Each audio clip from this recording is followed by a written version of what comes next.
fallen down the rabbit hole of an alternate reality game. Oh, yeah, like the big internet puzzles. Right, exactly, yeah. Those massive internet-wide puzzles where the creators go to just insane lengths to blur the lines between, what's part of the game and what's actual everyday life. Right, where they set up fake corporate websites or whatever. Yeah, or plant mysterious classified ads in real newspapers. Maybe they even leave, like a cryptic voicemail on a real burner phone you find somewhere. The whole thrill for you is that moment of hesitation where your brain goes, wait, is this just a story, or did I just stumble into something real? It creates a brilliant sense of vertigo, really. You actively want to be tricked, but you also want to be the one smart enough to figure out where the trick ends and reality begins. Yes, exactly. And usually we associate that kind of intense, boundary-pushing storytelling with, niche internet forums or indie horror projects. But today, we are looking at a mainstream, multi-billion-dollar corporate juggernaut that has completely weaponized this concept. We are indeed. We are talking about modern professional wrestling.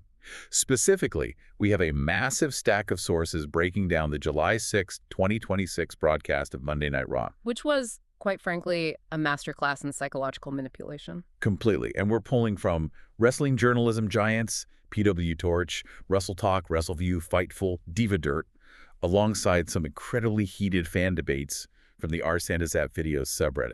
Lots of different perspectives on this one. Oh, yeah. So, okay, let's unpack this. Yeah. Our mission for you today is to unpack exactly how WWE shattered the fourth wall on this specific night. They took real-world marriages, actual backstage contract grievances, legitimate mixed martial arts history, and, well, just visceral violence. And they blended it all into a cocktail that left fans completely unmoored. Arguing over what was a script and what was a genuine, real-life meltdown, right? Exactly. And we should clarify right up front that confusion isn't an accident. I mean, it is the core business strategy. If they can make you question the reality of what you're seeing, you stop being a passive viewer. You become an active investigator. Exactly. So let's dive into the moment that absolutely lit the internet on fire. It happens during the World Tag Team Championship match. You have the defending champions, the Street Profits, Montez Ford and Angelo Dawkins, and they're up against a team called The Vision. Which is Austin Theory and Braun Breaker. Right, and the ending is pure orchestrated chaos. Logan Paul is at ringside, and he gets caught trying to pass brass knuckles to Theory, but it's a decoy. Ah, yeah, he tosses a second pair to Breaker. Yes, standard wrestling shenanigans, right? A classic misdirection. But the actual payload of that scene, it had nothing to do with brass knuckles. No, not at all. The real shocker comes from Maxxine Dupri. Out of nowhere, she just slides into the ring and delivers a vicious low blow to Angelo Dawkins. It's completely out of left field. Yeah, and this allows Austin Theory to get the pin and win the tag titles. By doing this, she officially turns heel, betraying her friends to become the villain of the story, and leaves her former Alpha Academy teammates like Otis and Tozawa looking absolutely devastated. Right, but the match itself isn't what people were talking about. No, it's what happens immediately after the bell rings that caused the meltdown. Maxxine leaps into Austin Theory's arms, and they share this incredibly passionate, deeply intense kiss on live television. Which, in a vacuum is just a standard soap opera trope. Right. But what's fascinating here is modern wrestling doesn't exist in a vacuum. The sources from Fightful and Diva Dirt provide the essential real-world context for this. Maxxine Dupri, whose real name is Sydney Merzel, was just married. Recently married. Very recently, and not years ago. On New Year's Eve 2025, she married another wrestler, Anthony Luke, who performs in NXT as Cam Hendricks. Wait, so this wasn't some quiet, under-the-radar courthouse wedding, right? Like, fans knew about this? Oh, not at all. It was a massive, highly publicized event. We're talking a lavish 180-guest wedding at a resort in Naples, Florida. Oh, wow. Yeah, half the WWE roster was in attendance. Nia Jax, Chelsea Green, Karrion Kross. The fans have seen the photos, they know she's newly married to a colleague. Right. And on the other side of that kiss, Austin Theory has a long-term, real-life fiancé waiting for him at home. And that is exactly where the alternate reality game aspect kicks in. Because if you look at the RSantaZap Videos subreddit right after that segment aired, I mean, it was absolute bedlam. Total chaos. Because Austin Theory's real-life fiancé immediately started aggressively posting pictures of herself and Theory on her social media. Like, right away. A very public marking of territory, you could say. Yes. And the Reddit thread was intensely debating whether she had worked herself into a shoot. Which, for anyone unfamiliar with the Carney jargon, a work is the scripted performance and a shoot is reality. Right, so getting worked into a shoot means someone, either a fan or like a performer, gets genuinely angry or emotional over something that was supposed to just be part of the script. The fans were debating, is this fiancé legitimately furious that her partner just made out with a newlywed coworker on national television? It's a fascinating sociological experiment. If you think about it, WWE is weaponizing our natural, almost voyeuristic curiosity about other people's relationships. We really are. They understand parasocial dynamics better than almost any entertainment entity on Earth. But let me push back on that a little, because this is what I don't quite get, Okay. right? If I go to the movies and I watch Ryan Gosling and Emma Stone have incredible electric chemistry on screen, Eva Mendes isn't furiously posting selfies on Instagram from home to prove they're still together. Right, right. We all just accept that it's acting. So Yeah. why is professional wrestling held to this entirely different standard? Why do fans instantly assume the real-life partners are legitimately angry? Well, because Hollywood actors don't spend 300 days a year pretending to be their characters on Twitter. That's a fair point. In wrestling, the performer and the character share the same skin. WWE has a long documented history of taking genuine backstage romantic drama and putting it on television. Oh, like the Edge, Lita, and Matt Hardy stuff from years ago? Exactly. Or look at the more recent historical context. A few years ago, you had the infamous love triangle storyline with Rusev, Lana, and Bobby Lashley. Rusev and Lana were legally married in real life, Lashley had a partner, and the fans were rabid. Oh, I remember that. They were offering genuine sympathy to Rusev while sending actual vitriol to Lana online. WWE trains its audience to believe that where there is romantic smoke on screen, there is usually real-world fire backstage.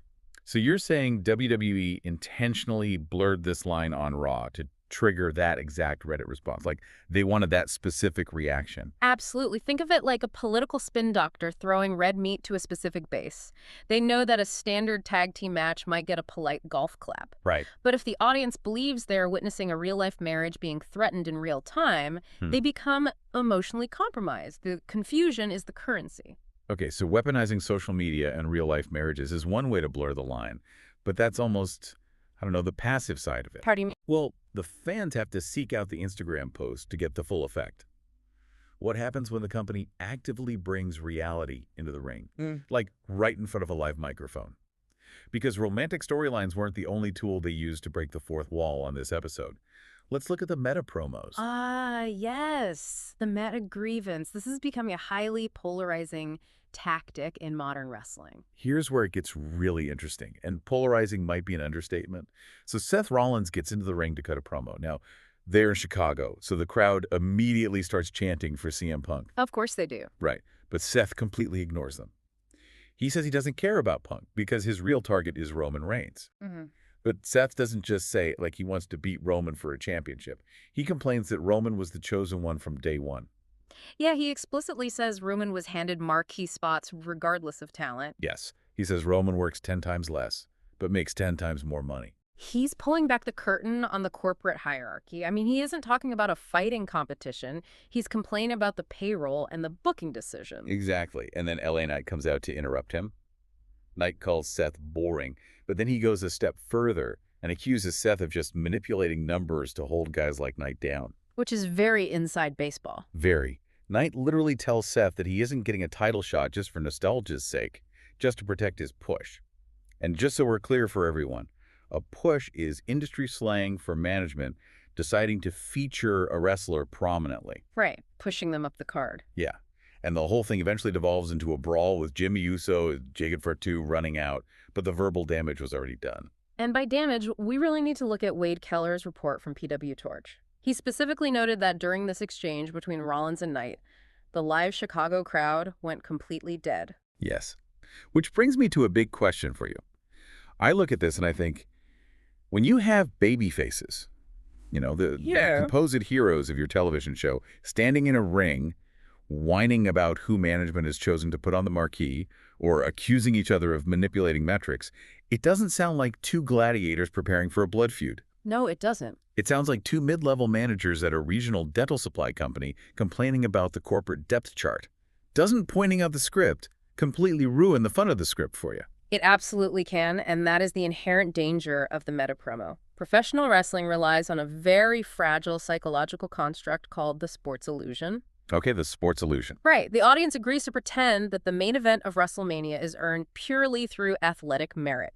You win matches, you climb the ranks, you fight for the belt. Right, it's supposed to be a pure meritocracy. Exactly. But when Seth Rollins essentially grabs a microphone and says, Roman didn't earn his spot by winning fights, the front office just likes him better, well, it shatters that illusion into a million pieces. Yeah, totally. It reminds the audience that the matches are secondary to the writer's room. And that explains the PW Torch report. The crowd goes dead because you've removed their agency. Like, why cheer if it doesn't matter? Right. If victories and losses don't actually matter and it's all just front office favoritism, why should the fans bother cheering? It makes the fans feel foolish for caring about the matches in the first place. Precisely. It's an incredibly risky tightrope to walk. It asks you to care about the backstage politics more than the in-ring competition itself. And frankly, it can make the show feel way too cerebral. It gets floaty. You have fans sitting in their seats thinking about contract negotiations instead of the giant athletes standing right in front of them about to fight.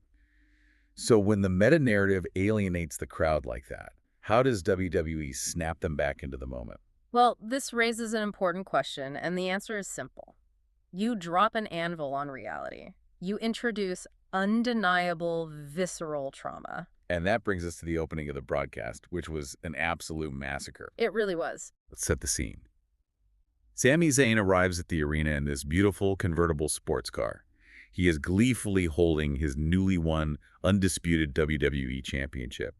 Cody Rhodes is standing nearby, and Cody walks over to congratulate him. It's a nice, respectful, almost heartwarming moment between two fan favorites. The quintessential calm before the storm. Oh, for sure. Because moments later, Gunther absolutely blindsides Cody from behind. And it isn't just like a standard wrestling punch. Gunther powerbombs Cody through a table. Brutal. Then he drags Cody over to Sami's sports car, grabs him by the hair, and violently smashes Cody's head into the steel door of the car. And when the camera finally pans back, Cody has blood visibly streaming down the side of his face. And this singular act of violence threw the entire administrative structure of the broadcast into chaos. Total chaos. Yeah. Because Cody was scheduled to wrestle Sami for the title later that night. So now the camera cuts backstage, and you have Adam Pearce, the Raw general manager, and Nick Aldis, the SmackDown general manager, getting into a legitimate, vein-popping screaming match. Yeah, they're furious over the lack of control in their workplace. Right. Aldis eventually has to scramble to secure a mystery replacement for Sami to face. But the physical carnage didn't stop with Cody. No, the whole night had this undercurrent of unbridled aggression. Yeah, we saw it in the tag match with Chad Gable and Dragon Lee against Rusev and Ethan Page. Rusev makes Dragon Lee tap out to his submission hold, the Accolade. The bell rings, the match is over. But Rusev just refuses to let go. He just keeps it locked in. Yeah. Joe Hendry sprints down the ramp to make the save, but Ethan Page intercepts him, allowing Rusev to lock the Accolade on Hendry instead.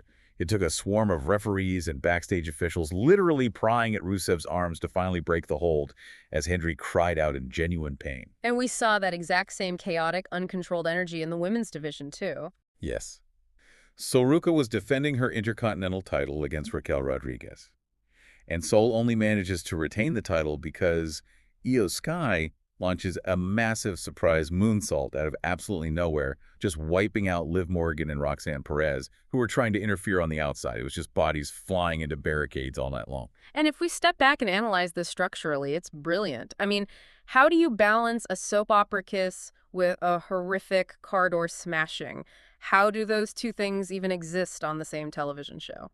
It feels like two different genres crashing into each other, honestly. It does, but they serve the same overarching goal. The violence is the reality check. When the audience starts getting cynical, when they start rolling their eyes at the meta promos and thinking, oh, this is all just scripted Reddit drama, WWE forces a physiological response. Oh, interesting. They show you a man screaming while his spine is bent backward in a submission hold. They show you real blood dripping onto a concrete floor. A steel car door doesn't care if a storyline is a work or a shoot. Right. Steel doesn't yield. Exactly. The physical toll on these athletes is undeniably real, and reminding the audience of that danger anchors all of those floaty meta-narratives back into a gritty reality. It creates this intense psychological whiplash.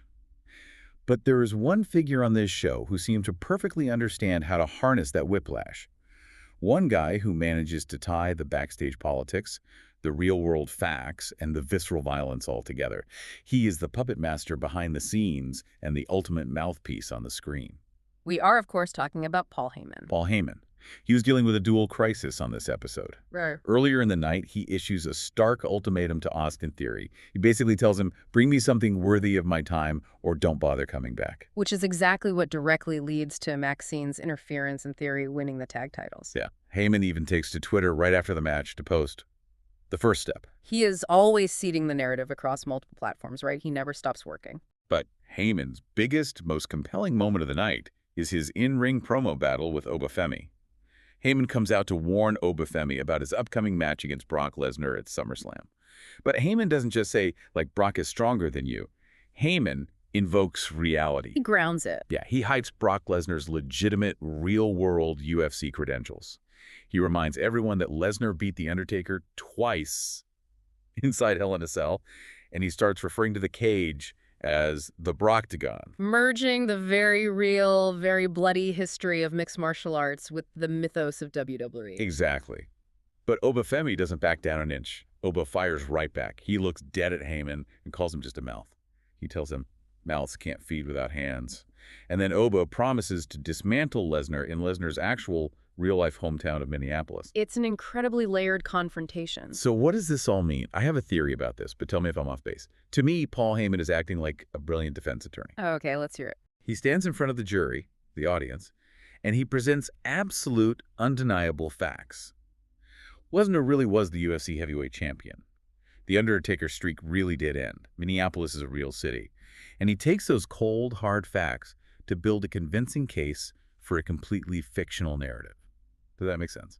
I see where you're going with the defense attorney analogy, but I'd actually argue he's doing something slightly different. He's operating more like a highly skilled political spin doctor.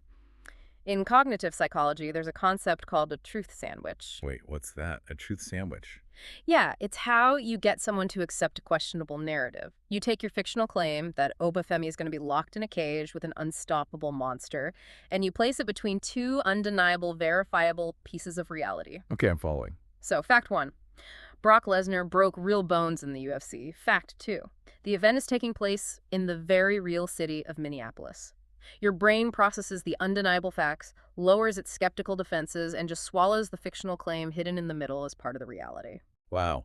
Okay, so unlike Seth Rollins and LA Knight, who kind of break the illusion by complaining about the writers, Heyman reinforces the illusion by refusing to acknowledge the writers exist at all. Exactly. Heyman never winks at the camera. He takes a larger-than-life mythological figure like Obafemi, and by surrounding him with UFC history and geographical reality, he grounds him. He makes the audience believe that this isn't a choreographed performance. This is a prize fight with genuine stakes. It really is a masterclass in modern storytelling. Yeah. When you look at this single episode of Raw in its entirety, it's just staggering how many different threads they wove together to keep the audience off balance. It's a very complex tapestry. Yeah, you have real-life spouses and lavish Florida weddings violently clashing with on-screen kisses. You have genuine backstage grievances about corporate depth charts airing out in front of thousands of people. You have brutal, visceral stunts with car doors to prove the physical danger is still real. And you have Paul Heyman using cognitive psychology and UFC history to sell a cage match. It demands an incredibly active level of participation from the audience. I mean, you can't just watch it. You have to interpret it. And that's exactly what I want to know from you, listening right now. How do you consume this specific kind of media? Are you a purist?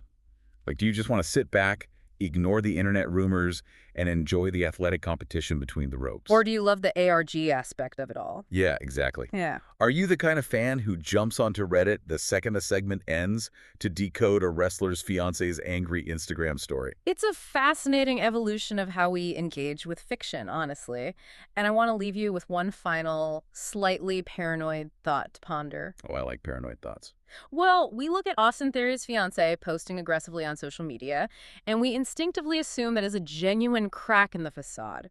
We assume we're seeing real human emotion bleeding through the script, right? Right, because it feels so messy and real. But what if WWE has evolved past even that? What if they have reached a point where they are actually negotiating and scripting the social media posts of the wrestlers' family members sitting at home? Oh man, the rabbit wasn't just already inside the hat. Yeah. The magician owned the hat factory the entire time. Exactly. What if the reality we feel so smart for uncovering behind the scenes is actually just the second layer of the script? It makes you question everything. Yeah. Keep your eyes open, folks. Until next time, keep diving deep.